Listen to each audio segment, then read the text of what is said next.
Good morning, good evening, wherever you are in the world. I hope everyone watching today is staying safe and healthy.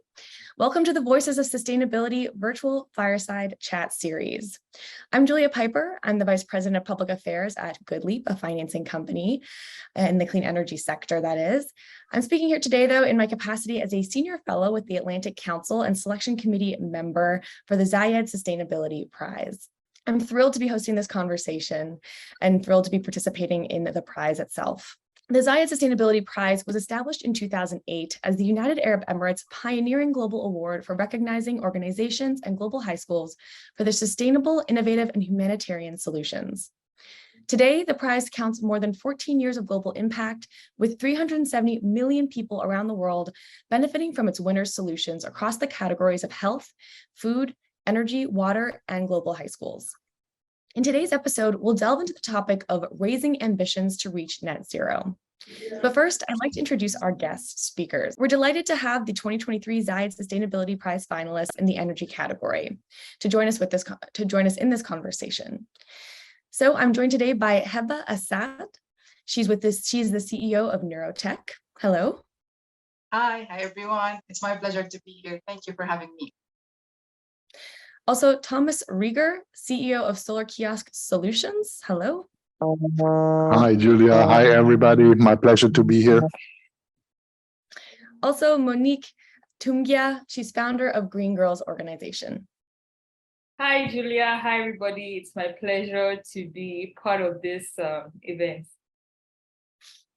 Great. Well, we are having this conversation, as many will know, as the 2022 United Nations Climate Change Conference, COP27, has just come to an end. With the dust settling on the negotiations, we ask what progress has been made toward achieving the 1.5 degree goal of the Paris Agreement, limiting global warming to that threshold. And how can we do more? And what does that really look like on the ground? And I think that's going to be the special perspective that our guests today bring to the conversation, is what that really looks like in achieving these solutions in communities all over the world. COP27 brought together nations to accelerate climate action, which was a cause for great optimism. But the reality is that there's much more work to be done to reach that Paris target and to achieve net zero emissions by 2050. This means that commitment and collaboration between nations, governments, and businesses is crucial for raising ambitions toward actions that reach net zero. So let's explore the impact of the Sharm el-Sheikh discussions, the actions that should be taken to reduce emissions globally on the part of both governments and businesses, and how they can play a role together in accelerating climate action. To start the conversation, Heba, I'd like to start with you. Before we dig in further on COP27, tell us a little bit more about yourself and NeuroTech. Hi, I'm Heba, the CEO and co-founder for NeuroTech. We are specialized innovation and digital transformation solutions. We are SME that assist the refugees at the camp and the host community and the people who have reliable energy management systems. Great, thanks so much. Thomas, could you tell us a little bit more about yourself? I'll try to keep it brief. Thank you, Julia. Look, I'm Thomas. I'm the CEO of Solarkiosk Solutions. We have been busy since 2011 to do multiple projects in access to electricity. We have, always had the ambition to use electricity to create a greater impact than just giving access to electricity. We have done multiple projects in refugee camps, especially, off-grid villages in Africa. We have done projects in over 14 countries of this world. We have worked together with, Fortune 500 companies and also with the Zayed Sustainability Prize in the topic of water. So we have done a multitude of projects and always, try to stay as impactful as possible. So, when we want to discuss with COP very shortly, for me, I'm very disappointed because my takeaway is we have created a conditional fund that's not very sure yet because we're waiting for China to chip in or not. Otherwise, it won't fly. And that fund is looking at, a disaster relief fund that will try to fix what has been damaged already and what is a result of climate change. but we haven't done a lot of work on, avoiding, further climate change disasters and keeping global warming at 1.5 degree. And we can, go much deeper into this. Thank you for flagging that. And that's a really interesting point, that there was this focus on loss and damage, which I think is critical to think about how we adapt, but at the same time, it cannot remove the spotlight on mitigation and the solutions on the ground that many of you are working on. At the same time, we have to do both. So thanks for those comments. Monique, please introduce yourself and Green Girls Organization. Thank you, Julia. I am Monique Ntumngia. I'm the founder and the executive director of the Green Girls Organization. We've been existing for over 8 years, and what we're doing is we are the only Pan-African energy social enterprise on the African continent that is using artificial intelligence and geospatial technology to identify the specific clean energy problems that women and girls face in African rural communities. So we developed this innovative algorithm called the Eng.Heba model, which is replicable and scalable, and we're able to work in every African rural community. So we've impacted a lot on the continent, impacting over 17 African countries to date, over 68 African rural communities. An organization like us that are facing that, like, we experience the realities of the women and girls who actually don't know what the COP is all about. They don't know about all these international conferences, right? But best believe that every minute there is an African woman, there's an African girl that is sexually harassed, I'm sorry, simply because she had to go into the forest and look for firewood to cook. That's the reality. So at the surface, you would see us, using modern technologies to provide the specific clean energy solutions in terms of solar installations that will provide them with electricity, and biogas installations that is going to use the waste, organic waste found in the community to provide the women with clean cooking fuel. But the reality is there is a disconnect. So that's where organizations like ourselves will always keep talking to the donors, to the platforms, to our heads of state, and letting them know that they need to support entrepreneurs like ourselves that are actually feeling and living the sad realities of those who do not contribute to, the climate change, but who are really affected in a very, very bad way. So I look forward to us, discussing more about, how we can best, do more to actually, in reality, impact and, bring down this issue of global warming. Global warming emissions. Thank you, Julia. That's a great point to make, and I think ground this discussion of the detail we'll get into on public-private partnerships, the role of entrepreneurs. And I'll just say, I think it's an honor to work with the Zayed Sustainability Prize, because that is what the prize does, is give targeted funding to on-the-ground solutions and not just set big targets, which we also need, I think, but we need to see that flow of capital actually follow through and reach the solutions on the ground. And so I want to ask you all a little more about that and how it should work. So Heba, let's turn back to you. Businesses had a large turnout at the COP27 Climate Summit. Why is it so important to mobilize the private sector to ensure ambitious targets are being implemented through their business operations? So why so important to mobilize the private sector to hit those ambitious targets that we're talking about? Thank you for this question. Private sector dominate the GDP globally. So it's critical important to get this sector in the compact global climate change process. By doing so, they enhance the likelihood of achieving the successful and sustainable policies to address the global climate change. As the government seeking to build international framework for cooperation, they should also strive to incorporate mechanisms that make more effective of using the considerable experience and the skills available from the private sector. Both governments, NGOs, and the private sector recognize the need to working together to combat the global climate change. I do believe the ultimate change for the government lies in development a global framework that will promote the investment in mitigation and adaptation. Eventually, the inside-out concept will not only mobilize the private sector, but also every single individual in the planet. In my opinion, the private sector is ready to support the governments in these efforts. Interestingly, the business realized that they need to prepare for and adjust to the domestic and international carbon constraints. They recognize the opportunity and the challenge that are best addressed through the certain of intensive under the transparent, the stable, and the cost-effective international framework. Company also increasingly factoring the climate-related issue into their investment decisions. Also, the business realized the opportunity providing it through the national and international climate regulations. Just to warm up what already have been said, the involvement of the private sector in working with COP27 outcomes and align with COP28 preparation in UAE, there are 4 barriers stand to be tailored. The first thing, the risk of inactive. So doing nothing is an expensive option. Then the possibility of capturing the opportunity, the advantage of aligning the business strategy with COP27. Then the importance of the transparency and governance. Better informed you are, the better decision you can make. And finally, the multiple cooperation, knowing that 27 agenda is beyond the reach of the companies. Thank you. That's great. I think building on that, we know the private sector is important, as Heba just described. Thomas, turning to you, how else can governments interact with the private sector? So bringing the governments in, how can they be more efficient in that work?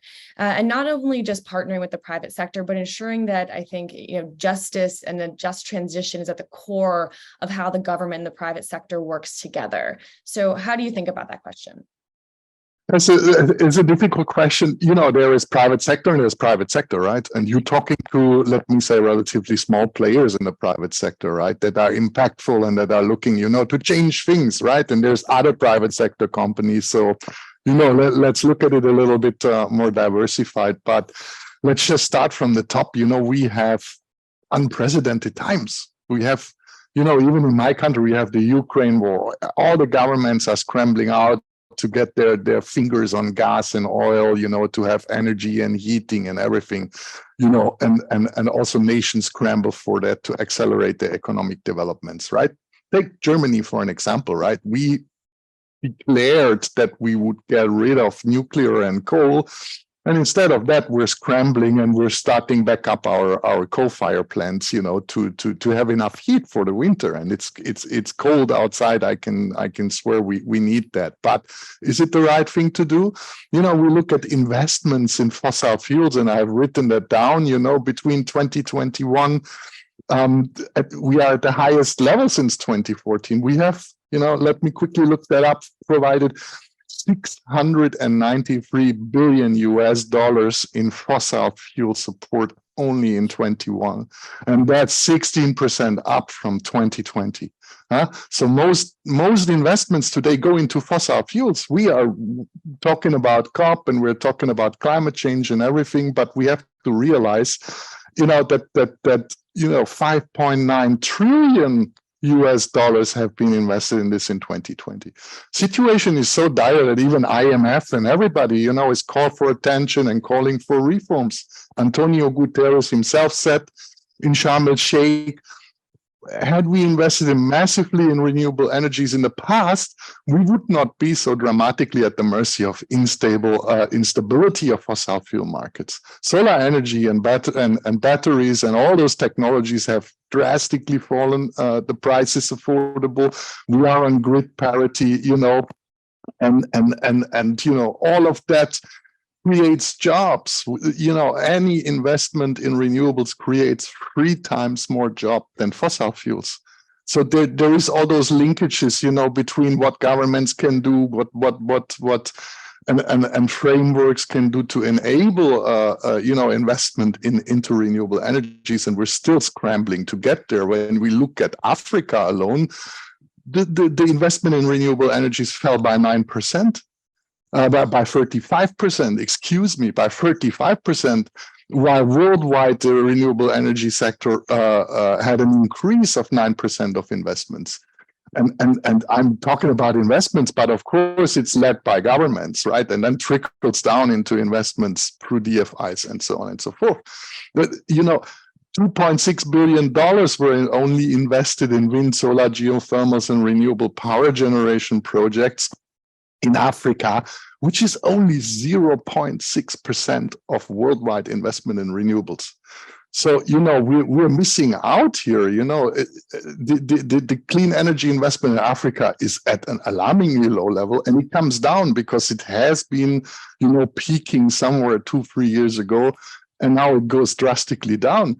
And that is in such a discrepancy because, developing countries could cut 70% of their emissions with modest investments. 70% with modest investments, offering these nations to, really develop their infrastructure, leapfrog,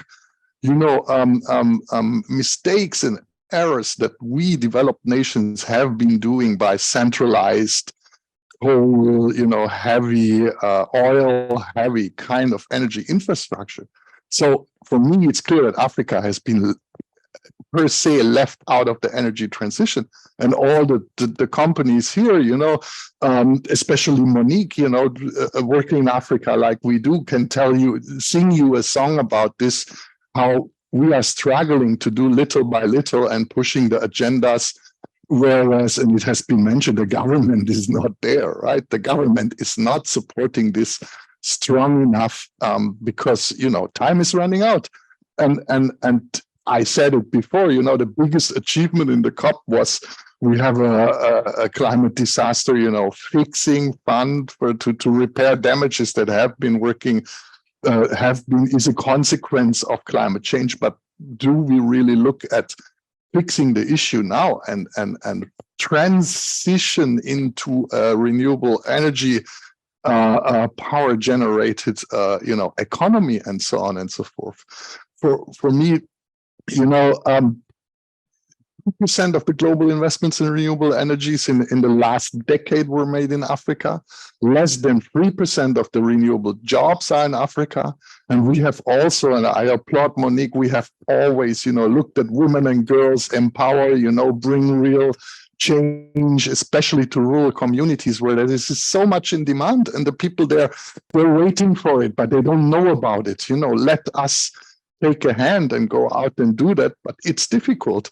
For me, the requirement for an active energy transition in Africa are governments coming in with policy packages and frameworks, for climate and environmental goals, economic development and job creation, social equity and welfare for economy, for society. And then you need to have the strong institutional support to really push the agenda further, to get out of this. We proved what we can do. We have fantastic examples. We are on unit economy level, everything works, but we need to scale. We need to scale rapidly. And there need to be more companies because, there is over 906 million people in sub-Saharan Africa that lack energy access. The most basic thing, So a considerable coordination at the regional level and a general rethinking of the strategy by all the governments will get to this. And for me in Africa, again, it's distributed renewable energy solutions, while most of the investments in Africa have been going in centralized utility scale projects, where you get your PPA, you earn money through that. But the transmission infrastructure in Africa is not there. How does this energy really, reach out in the communities where the biggest need actually is? 906 million people in sub-Saharan Africa live off the grid, don't have access to energy. So even a rethinking and how this can be done with distributed renewable energy solutions is, very crucial. Our ambition always has been to also pair up, renewable energy, and not only to give access to energy, but to definitely use that. We were, pioneering this productive use of energy thing, that you bring not only energy into community, but you power businesses, you power industries, you create jobs as an outcome, you boost the private sectors, and all of this can bring big change, not only in energy transition, but also in the development, in the resilient development of the hinterland to reinforce the structure of economies, if that is being done on a bigger scale, in my opinion, And with that mindset, we really have a lot on the agenda today in terms of development. That is our experience here.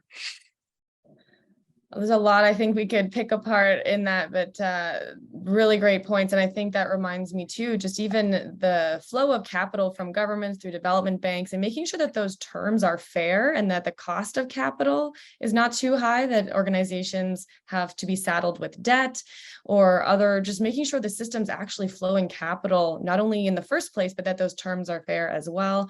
There's a lot of, I think, material to get into here. Monique, definitely want to go to you now.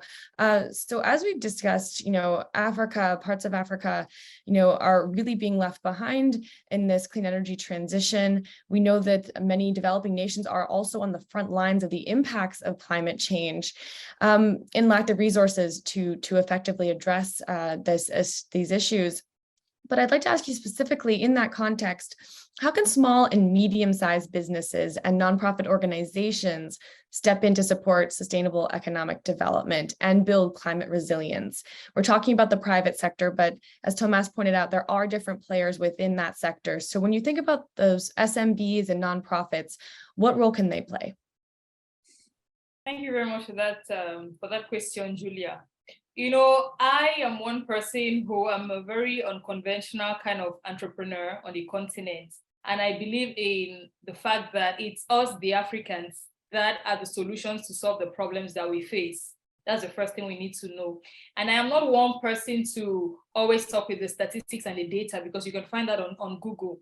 So it's one thing to want to help the African continent, solve a particular problem you've identified.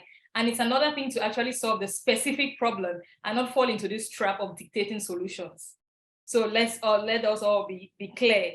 Yes, there are over 900 plus million people on the African continent that do not have access to electricity, but it's not all about the fact that the developed countries should come and sort of impose the solar technology or the green technology on the African continent. If you're coming in with renewable energy solutions, is that what the people specifically need? Those are some of the questions that the developed world has to be asking. Now, it's clear on the African continent that the problem is from the top, to the bottom, and the solutions is from the bottom up. It is also clear that our governments, unfortunately, are not giving young entrepreneurs like ourselves the opportunity to actually help them, partner with them, develop the policies that are necessary for us to be able to provide the specific clean energy solutions. So the first suggestion with our governments, and this is what I don't stop at, letting our governments know, and every platform I'm invited to, is make sure that when you're coming to the African continent to support, to help, to impact, make sure that you are coming in to solve the specific problem and you're not dictating the solution. That it's very important. I'm saying this because there are very many social enterprises, NGOs on the African continent. Some are providing access to, potable water. Others like ours are providing, access to clean and affordable energy. Now, the difference with us at the Greenhouse organization is we're using modern technologies to identify the specific clean energy problems. That means it is not only sufficient to know that in an African rural community, in an African village, they don't have access to energy. But what kind of energy do they actually need? Is it solar? Is it biogas? Is it geothermal? Is it wind energy? So when you get down into this nitty-gritty, you don't get into the trap of dictating solutions. And that's why 8 years down the line on the African continent, we are actually the reference, because when we go to communities, we are not just saying that, oh, we have received, for example, funding from the Zayed Sustainability Prize, under the auspice of the Zayed Sustainability Prize Award. We are actually, will be using that money to, first of all, use our algorithm to identify what kind of renewable energy solutions does this African village need.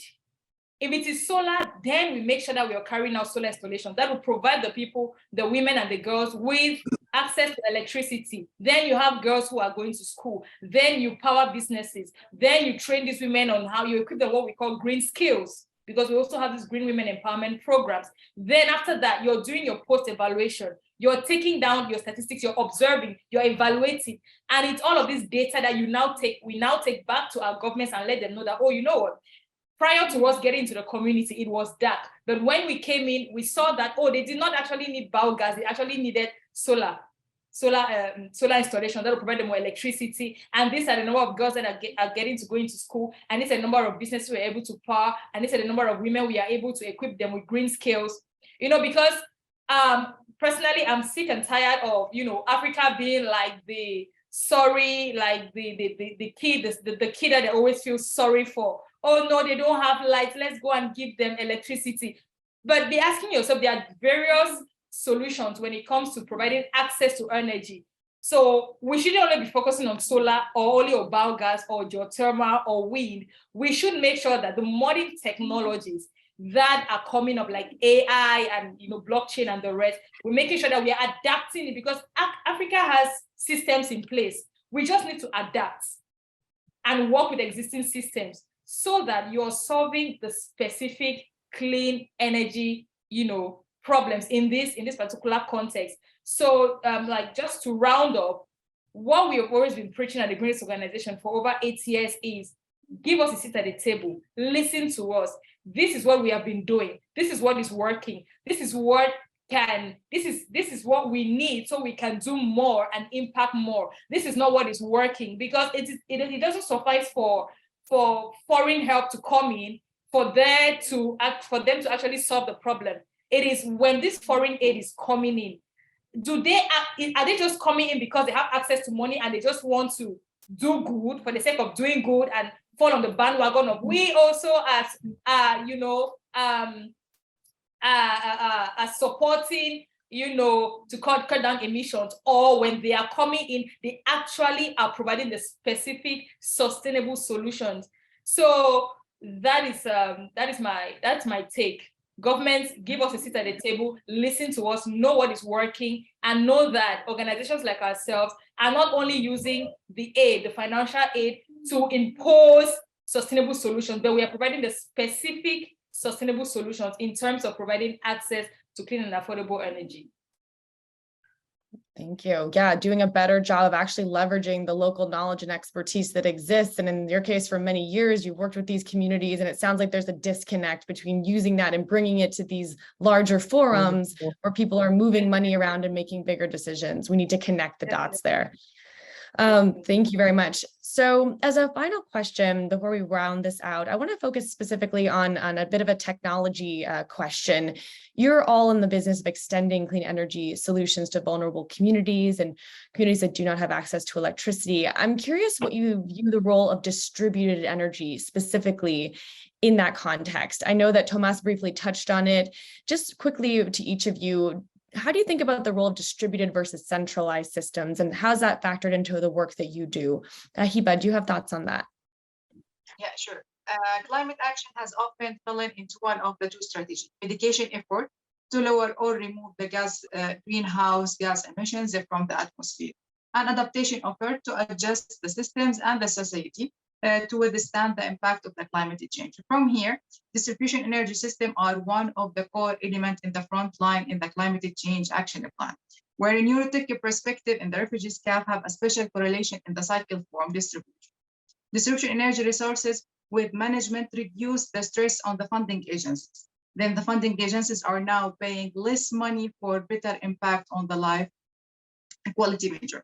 Also, energy was consumed without any mean of guidance or awareness important. And let's say outside the camp, the energy consumptions can be linked with carbon footprint and the green origin energy, such as this distribution energy system can subset the saving the tree from being cut or being burned. Great. Monique, I'll actually go to you next on this, because you're talking about making sure that technology actually meets a real need. Do you find that distributed solutions are generally part of that mix, or are they too small scale sometimes, and really the need is for a centralized solution? I'm wondering how you think about this. Thank you very much for that question, Julia. So the truth about the matter is, unfortunately, a lot of the solutions are static. So I love talking with examples. So it is X company from the developed country that produces panels and batteries, and they come into the African continent and they have a franchise and they import, and they just go into the communities and provide, solar kits, maybe with a pay-as-you-go model to the communities that are off the grid, because the reality is less than 45%, over 65 to over like 70% of the population on the African continent in most of the countries are not on the national grid, they are off the grid. Now, do we need centralized systems? I would say yes and no. Yes, in the urban centers, because the urban centers are much more developed than the rural settings. Because already in the rural settings, we are not only talking about lack of access to clean energy, we're also talking about lack of access to connectivity, digital connectivity. So it doesn't just suffice to have a centralized kind of system with a centralized solution to provide centralized energy, renewable energy on the African continent. So since the urban settings are already well-formed and structured, they can have a centralized system where you know that you're paying for this power, or maybe you have this backup energy from your solar installations that you can always repurpose and use. And then for the rural communities, before getting into centralized systems or you name it, how about, first of all, identifying? I'm really, really big on providing the specific clean energy solutions. How about, first of all, identifying the specific clean energy solutions that the communities need? I'll take an example. When it comes to our work and its impact, we've had more impact in terms of providing access to clean cooking fuel, that is biogas, because the communities have a lot of organic waste from piggeries, waste from poultry, waste from cattle rearing, waste from even the toilets, because in the villages they use what they call pit toilets. So it doesn't make sense most of the time for us to just enter, because we have received funds from this, donor organization, to impose on them and give them and carry solar installations. How about we create a sustainable model where we are using this waste, because for us waste too is wealth. We're using this waste to provide them with clean cooking fuel, because when they have access to this biogas, it is trees that are no longer being cut down, so deforestation is brought to a halt. It is women and girls that are no longer being sexually assaulted because they don't have to go into the forest and look for firewood for cooking. It is health that we are improving, because a girl who has all her life, all she knows is she's been inhaling smoke. It's bronchial illnesses that we are bringing an end to. So when it comes to providing solutions in terms of access to clean and affordable energy, we should not just put ourselves in a box, but make sure that as technologies are developing, we're using these technologies to identify what is the specific clean energy solutions that communities, especially on the African continent, need, because there are very many clean energy solutions out there. And then now we have communities on the African continent that they have sunlight almost all year round. For example, the northern parts of countries like Chad, the northern parts of Cameroon, countries like Niger, Mali, parts of Burkina Faso, you name it. It doesn't make sense for us. The algorithm will tell us it doesn't make sense for us to go and be carrying out and be constructing biodigesters that are going to provide the biogas instead of harnessing the power of the sun. So you see how we are actually the definition of having access to funding, using modern technologies to identify what are the specific clean energy problems that Africa is facing. And then when the algorithm tells us that this is specific clean energy problems the African continent is facing, or this community is facing, we are able now with the funding to provide a specific clean energy solution. Because when we talk about access to clean and affordable energy, it's not only solar. There are other sources of renewable energy. It's not only solar, because I'm really sick and tired of all this solar on the African continent. It's not only solar. Africa has so much potential. We have so much potential for geothermal energy, for wind energy, for access to biogas, so that's why I said yes and no. Yes, in the urban settings, because the urban settings usually on the African continent, they have more access to, the national grid, and then they can top up and have a backup with solar or with generators. For example, countries like Nigeria, it's a culture for them to use generators, And then in the rural settings, you make sure that first you're identifying what is the specific clean energy problems that they are facing. Then next step is what are the specific clean energy solutions we have to provide, and then you provide the solutions That way, there is no disconnect. Yeah, I think what's actually interesting about what you're saying, at least if I'm hearing correctly, is you're talking distributed, not just in terms of technology, big projects versus small, but distributed in the sense of it needs to suit the distributed solution of that area. It's kind of flipping the term distributed from technology to actually distributed need and distributed solutions to fit that specific need. I love the way it may be twisting that a little bit. So Thomas, really quickly, we only have a couple minutes left here. What would you add on? I know you've talked about the need for distributed solutions because there are certainly communities where they're not attached to grids and may not be for a long time. Is there a final thought you'd add here before we wind down? For me, look, it has been mentioned, 60%, I believe that was the number of Africans are living in off-grid environment. And I have been talking about the transmission infrastructure that's just not there. It is what it is. And yes, Africa is a continent that is so rich on resources, geothermal, hydropower, solar, some wind areas where wind makes sense. We've been working with all those technologies. For me, the crux of this is to really look at, we always have taken a modular approach. And that modular approach can go down to a village level. Usually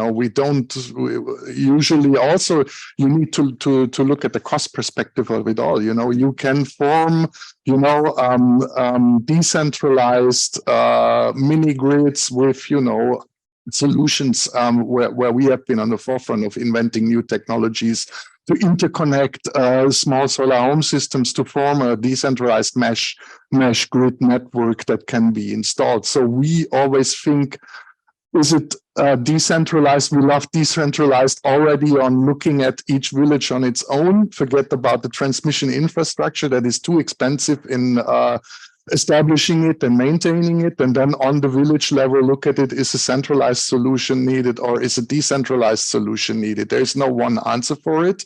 We go in communities, and most of the time we go into the communities to stay there. We don't do projects. We don't look at their needs. We bring something and then we leave. We really stay in the communities for a long term and work with the communities, and foster businesses. We have done, we have empowered healthcare, water purification, e-mobility. We're looking at agriculture, which is a huge sector, where so much can be done to power Africa and the potential that there is.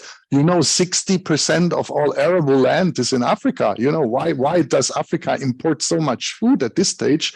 While it could be creating it on its own, and renewable energies, can play a huge nexus of change in their connectivity and so on and so forth. For us, again, you look at the community, you look at the needs, but you look beyond the energy and you find the solution that you want to bring in this, community to solve issues, to create jobs, to increase food and water securities, to better livelihoods, reduce poverty penalties, give, jobs, a boost to economy and small scale industries, boost the informal sector, because over there you have, practically only the informal sector working. So your solution must match to what you find there, and to give a long-lasting solution, because we're going to stay 20, 30, 40 years in that community and work with them and guide them along and bring real change into the community. And the system has to be adapted for that. For us, decentralized energy plays a huge role into that. It's not always the one-piece answer, but definitely on a per village level, it is what needs to happen in the community to bring them forward. I keep it short. I could speak hands on that, but that's okay. No, I appreciate that. Yeah, I think I like the idea of taking the word distributed and adding some other words around it. Distributed to the need, distributed but adaptive, maybe small, modular, but needs to accomplish multiple things at the same time. We can't just think of it as one small thing meeting the reality of the need that a particular community may have. So I think that kind of makes this conversation a little more 3D. The last question is just one word, only one. If you had to sum up what you think the future of sustainability should be, I know it's tricky, but what would be that one word that you think kind of speaks to what the future of sustainability is? We'll start with Eng.Heba once again. Okay, let's say it in 3 words: equity and availability and stability, where energy management solutions are fixing many problems in one solution if they were designed in a comprehensive way. Great. And Thomas? One word: overdue. One word. We're too late. We're too late. We have to, if we don't realize that we got to, start working yesterday and that we have to go with a massive effort into this. I mean, what are our children inheriting in the future? It's too late already. For me, it's overdue. The future is overdue. Monique, please give us the final word. Well, Julia, hopeful. Being an eternal optimist, I'm hopeful. We have to be hopeful. We're still going, we're still doing our work, the three of us, the finalists here, we're still doing our work. We are hopeful whether we like to admit it or not. So I'm going to be hopeful. I'm hopeful that we are going to cut down carbon emissions. I'm hopeful that we are going to be given the seats at the table, especially at the level of the African continent. I'm hopeful that we're actually going to play and leave our mark in, improving the lives of the various vulnerable populations that we look to impact, and we are actually going to do great. So it's hopeful. That's a great note to end on. And thank you all for taking the time to be here today, not only for the work you do on the ground, which is truly incredible, but to educate us and to take the time to teach the broader community about what you're seeing, because we all need to become a little more tuned into what is really happening on the ground. So thank you so much for that. And thanks to everybody who is listening. We really appreciate you joining this conversation. And if you missed any of this or you want to share it with a friend, be sure to check out the video on the Zayed Sustainability Prize's YouTube channel. Again, I'm Julia Piper. It's an honor to join the prize again today as a selection committee member. Thank you all again, and we look forward to seeing you at some point soon.